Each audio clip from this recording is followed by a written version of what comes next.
Few sports can claim to have been founded on the back of a drought and poor field conditions, but those are two of the factors that played an important part in the foundation of the sport of futsal.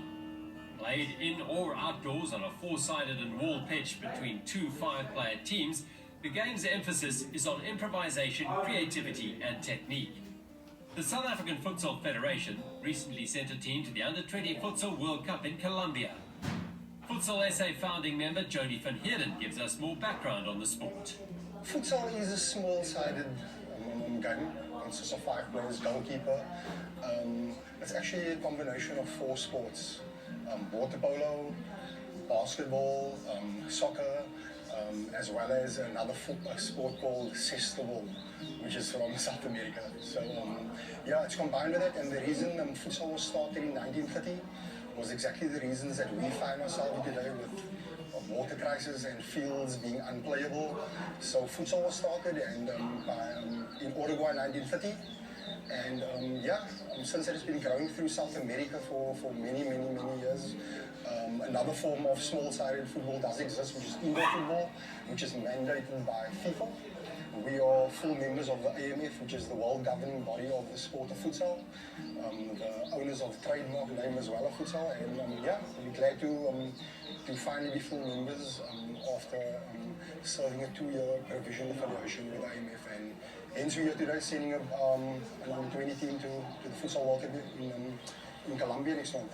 Jody has been the driving force behind the establishment of futsal in South Africa. With so many variants of the sport like beach and indoor soccer, what is it that drove him to pursue futsal? Well, my business, Carried for All, which is an educational institution, we started venturing into a sports faculty, and then ended up as a little project with getting a couple of guys playing five-a-side at different venues. And then once these guys became good, we thought, but now, where do we articulate five-a-side players to? We went to go and search the indoor football that they have on a FIFA point of view in South Africa. They only have one men's world championship. We felt if we were going to fully develop the sport from a holistic point of view, we need to find a body that's going to give us international tournaments and pathways for both genders, but from under 13, under 15, right through to ladies and to men's. And I applied for affiliation 4 years ago, wrote a proposal. 2 years ago, I was invited to come to Barcelona, which I received provisional affiliation.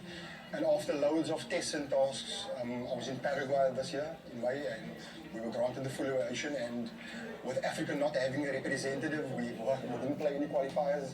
We got an invite to represent Africa, as Morocco is being seen as a different confed because they're so much more north in Africa.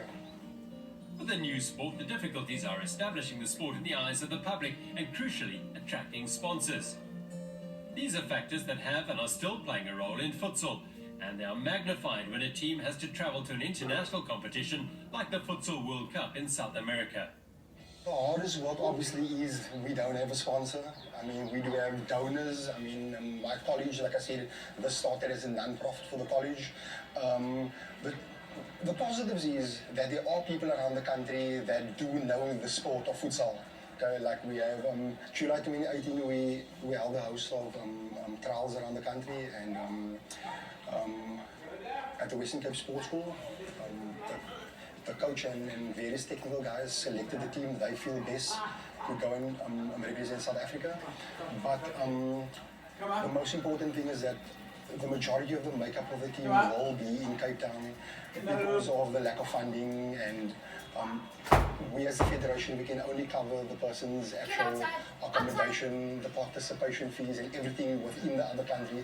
Players have to cover their own flights and have to do fundraisers. We do our own fundraisers, and we try to assist as much as possible going forward with the fundraising of this.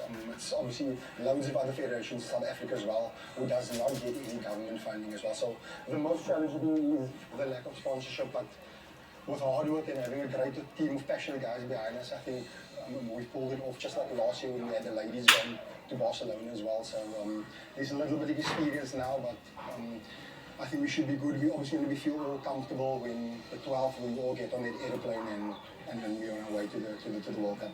The sport of futsal has been around for close on 80 years and has played a vital role as a pipeline to greatness on the bigger soccer fields of the world. with some of the sport's biggest names having cut their teeth in futsal. There are also a number of players in the ABSA Premiership who've come through the futsal route, so the sport does play a very important role in the development of soccer and football. I mean, it's probably goes on, I mean, even longer of the great players. I mean, the list is so much longer with all the great players that play the sports. And Ronaldinho used to be a 19-year-old AMF official. Okay, in futsal, that's why they love the sport. So yes, I mean, we do see it here. I mean, the most important thing is at the end of September when LFA football stops, what do the kids do?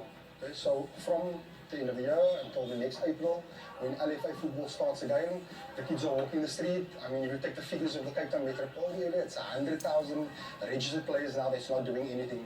So yes, they've got something to do now, which is positive. But yes, we definitely see, I mean, in futsal, you touch the ball so much more than in outdoor football, and your development is much quicker. So definitely, we'd like to see great footballers futsalers come out of South Africa. Like Tamia Balliet now is playing for Sundowns now. He was a futsal player, and they spotted him at indoor football. So I think the small side of the game is necessary for South Africa, because in other countries of the world, the soccer is much stronger because the futsal is strong as well. The Futsal South Africa head coach is Byron Cottle, who guided the under-20 team at the World Cup in Colombia. Byron explains some of the similarities and differences between futsal, soccer and indoor soccer. So futsal, it's close to soccer, outdoor soccer. Okay, so indoor, you get a lot of indoor games where the tackles have to be restricted. Futsal is a faster game, it's played on a hard surface, so the ball moves extremely fast. Therefore, the game is at high tempo all the time. You have to be fit, you have to be quick, and you have to think quick as well. Tight situations, there's always a player on you. So whenever you receive the ball, there's always a defender on you. You need to know how to deal with tight situations and get out of that. Futsal was included on the roster of the 2018 Youth Olympic Games in Buenos Aires. The matches are played at an incredibly high tempo with plenty of tactical nuances.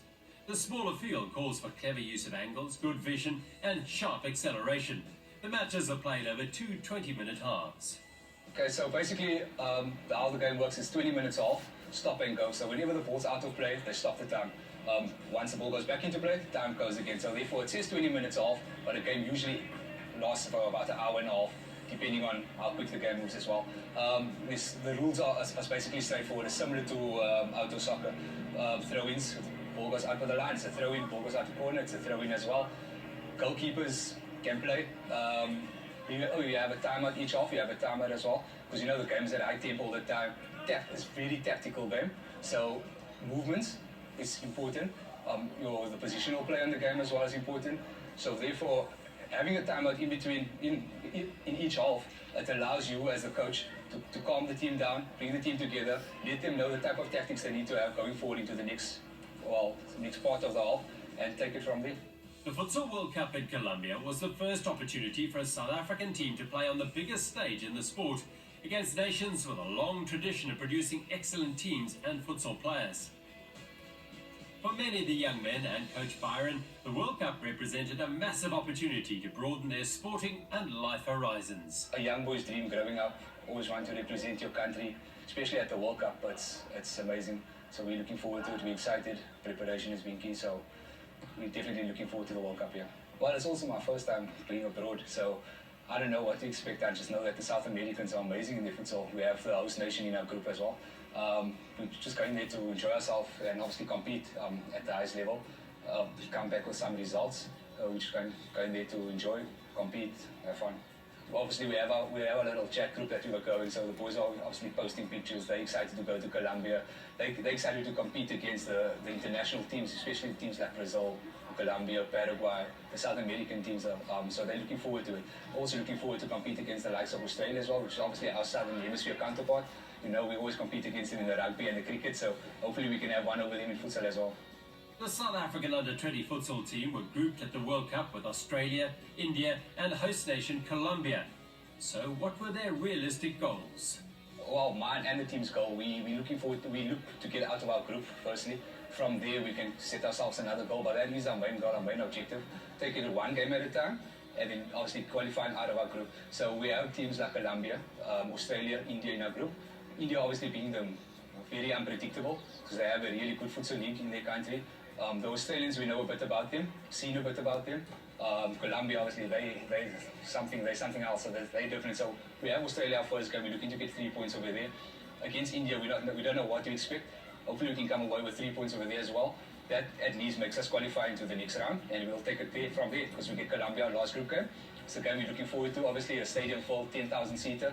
So we're looking to go out there and compete. Obviously, not make it easy for them, but go out there and compete. Once we're out of the group, we'll set new goals and new targets. The South African under-20 futsal team has since returned from the World Cup in Colombia. In their opening game, they saw off Australia 5-2. They then booked a place in the quarterfinals with a 7-2 win over India. With a place in the quarterfinals already secured, their last pool game saw them go down to Colombia by 4-1. In the quarterfinals, they lost a nail-biter by 8-7 to Catalonia. And in the playoff for 5th and 6th places, they lost again to Colombia. All in all, a very impressive showing in their first outing at the Futsal World Cup for the under-20s. And it bodes well for an exciting future for the sport of futsal in South Africa. If you would like to showcase a sporting story,